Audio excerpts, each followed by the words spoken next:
क्या वजह है कि बेहतरीन टीम्स और इंतहाई काबिल एग्जीक्यूटिव्स अपनी असली सलाहियत का बस एक छोटा सा हिस्सा ही इस्तेमाल कर पाते हैं?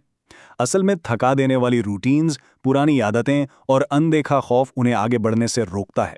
लेकिन जरा सोचिए, क्या हो अगर एक ऐसी एग्जीक्यूटिव टीम कोचिंग फ्रेमवर्क हमारे पास हो जो इस डर को हमेशा के लिए खत्म कर दे? आज हम बिल्कुल यही करने वाले हैं। ऐसी अहम हिकमत अमलियां जो किसी भी प्रोफेशनल की कारकर्दगी को आसमान तक पहुंचा सकती हैं। जेन सिंसेरो की मेथोडोलॉजी का ये पैगाम बिल्कुल सच्चा और सीधा है। स्टॉप डाउटिंग योर ग्रेटनेस, यानी अपनी अजमत पर शक करना बंद करें। ये उन तमाम लीडर्स और टीम्स के लिए एक जोरदार वेकअप कॉल है जो अपनी ही बनाई हुई हुदूद में फंसे हुए हैं। एक अजीम टीम तभी बनती है जो वो अपनी सलाहियतों पर मुकम्मल यकीन रखती है और पुरानी नाकाम सोच को पीछे छोड़ देती है। कामयाबी की असल बुनियाद ही यही है। ओके, चलिए जल्दी से देखते हैं कि आज हम किन 5 बुनियादी पिलर्स पर बात करने वाले हैं। Number 1, waking the big snooze. Number 2, shifting team energy. Number 3, the power of self love. Number 4, deciding instead of trying. और आखिर में number 5, steps to take today. तो बेसब्री किस बात की, शुरू करते हैं पहले हिस्से से, जो है वेकिंग द बिग स्नूज। अब ये बिग स्नूज आखिर है क्या चीज़? जेन सिंसेरो के मुताबिक ये दिमाग का वो हिस्सा है जो ईगो से चलता है। इसका वाहिद मकसद दरअसल इंसान को महफूज, आरामदेह और बिल्कुल उसी हाल में रखना है जहां वो इस वक्त मौजूद है। कॉर्पोरेट दुनिया में एक एग्जीक्यूटिव की बेहतरीन परफॉर्मेंस के रास्ते में ये सबसे बड़ी रुकावट है। जब भी कोई नई स्ट्रैटेजी बनानी हो या बड़ा रिस्क लेना हो तो ईगो हमेशा सेफ खेलना चाहती है और यही हिस्सा खौफ पैदा करता है। असल मुकाबला यहाँ कॉन्शियस और सबकॉन्शियस माइंड के दरमियान है। इस जंग को समझना लाजमी है। कॉन्शियस माइंड यानी शऊर हमेशा कंपनी के नए और बड़े गोल सेट करता है, लेकिन जो सबकॉन्शियस माइंड है ना, उसमें ऐसी पुरानी प्रोग्रामिंग छुपी होती है जिस पर कभी सवाल ही नहीं उठाया गया। और यही पुरानी सोच, डर और लिमिटिंग बिलीव्स बड़े अहदाफ को साबोटाज करते हैं। इन रुकावटों को जड़ से उखाड़ने के लिए प्रोफेशनल्स को ये 3 मखसूस आदतें अपनानी होंगी। पहली आदत, उन झूठ को पहचाने जो सबकॉन्शियस माइंड में बसे हैं, जैसे हमारी टीम ये बड़ा टारगेट अचीव नहीं कर सकती। दूसरी आदत, इन झूठ को एक कागज़ पर लिखें और फिर उसे फाड़कर फेंक दें। ये एक जहनी आज़ादी का ज़बरदस्त अमल है। और तीसरी आदत, कम से कम एक ऐसा कदम उठाएं जिससे वाकई डर लगता हो। कंफर्ट जोन से बाहर निकलना ही इन लिमिटिंग बिलीव्स की ताकत छीन लेता है। चलिए आगे बढ़ते हैं। दूसरा हिस्सा है शिफ्टिंग टीम एनर्जी। एक बहुत ही आसान मगर गहरी सच्चाई ये है कि हर चीज़ एनर्जी है। जैसी सोच होगी वैसा ही नतीजा आएगा। सोचने की बात है कि अगर कोई ऑर्गेनाइजेशन लगातार नाकामी और मायूसी की फ्रीक्वेंसी पर वाइब्रेट कर रही है तो नतीजा क्या निकलेगा? बिल्कुल मजीद नाकामी। अगर टीम का रवैया थका हुआ है तो आउटपुट भी वैसा ही होगा। नए अहदाफ के हुसूल के लिए इस वाइब्रेशन और एनर्जी को बदलना बहुत ज़रूरी है। तो यहाँ सवाल ये पैदा होता है कि एक लीडर अपनी टीम की वाइब को कामयाबी की तरफ कैसे मोड़ सकता है। फर्ज करें एक ऐसी सिचुएशन जहां एक एग्जीक्यूटिव को अपनी टीम के साथ इस साल का सबसे बड़ा और मुश्किल माइलस्टोन अचीव करना है। सिर्फ इसकी ख्वाहिश करने या उम्मीद लगाने से बात नहीं बनेगी। लीडर को पूरे माहौल में एक जोश पैदा करना होगा और टीम को ये यकीन दिलाना होगा कि ये मंजिल पहले ही उनकी गिरफ्त में है। उन्हें असल कामयाबी मिलने से पहले ही कामयाब होने का एहसास अपने अंदर पैदा करना होगा। इस मकसद के लिए टीम की एनर्जी को कंपनी के मौजूदा गोल से कंप्लीटली मैच करना चाहिए।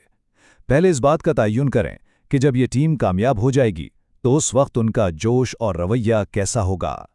फिर दूसरे कदम में एक्टिवली अपने मौजूदा ऑपरेशंस और रोज़ाना के कामों को उस कामयाब फ्रीक्वेंसी से मैच करें, यानी आज ही वैसा बर्ताव करें जैसा एक सक्सेसफुल टीम करती है।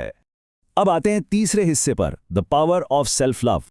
यहाँ सबसे दिलचस्प बात यह है कि इंटरनल डायलॉग यानी खुद से की जाने वाली गुफ्तगू को बदलना इंतहाई ज़रूरी है।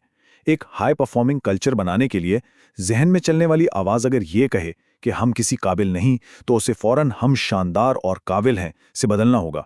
नेगेटिव एफर्मेशंस को जड़ से उखाड़ कर फेंकना होगा और माजी की तमाम गलतियों को माफ़ करना होगा ताकि जहन पर कोई बोझ ना रहे।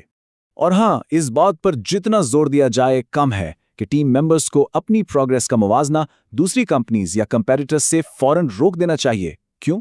क्योंकि दूसरों से लगातार कंपैरिजन एक ऑर्गेनाइजेशन के यूनिक मोमेंटम को तबाह करने का सबसे खतरनाक तरीका है।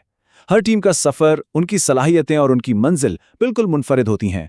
दूसरों की तरफ देखने से सिर्फ फोकस डाइवर्ट होता है। इसलिए पूरी तवज्जो सिर्फ और सिर्फ अपनी तरक्की पर होनी चाहिए।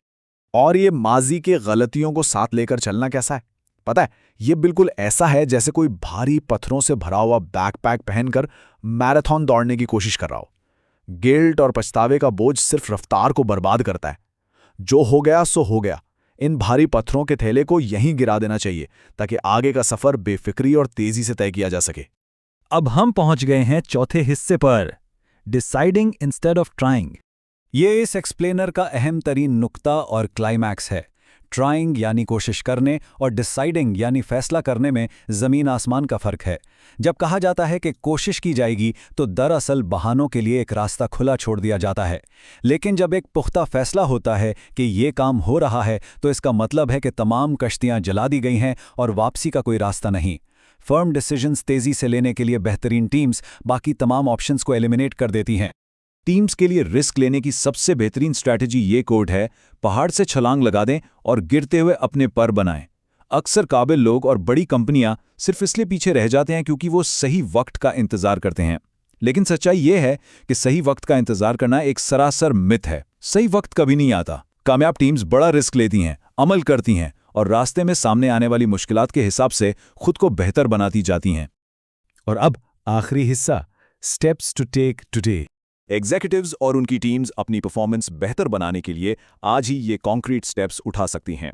पहला कदम, एक ऐसी सोच या लिमिटिंग बिलीफ को पहचानें जो आगे बढ़ने से रोक रही है और उसे हमेशा के लिए खत्म कर दें। दूसरा कदम, आज कोई एक ऐसा बोल्ड फैसला करें जिससे वाकई डर लगता हो ताकि कंफर्ट जोन टूट सके। और तीसरा कदम, खुद को बेहतरीन और कामयाब बनने की पूरी इजाजत दें। इन कदमों से उस बिग स्नूज को हमेशा के लिए खामोश किया जा सकता है। इस पुरजोश एक्सप्लेनर के इख्तिताम पर एक बड़ा सवाल सामने आता है। आज वो कौन सा बोल्ड और निदार फैसला होगा जो कश्तियां जलाने के मुतरादिफ होगा? ये एक ऐसी गहरी सोच है जो किसी भी आगे बढ़ने वाली टीम को फौरन एक्शन लेने पर मजबूर करती है। उम्मीद है ये कॉन्सेप्ट्स नए और सख्त फैसले लेने में बहुत मददगार साबित होंगे। अगली बार एक नए और दिलचस्प मौजू के साथ मिलते हैं।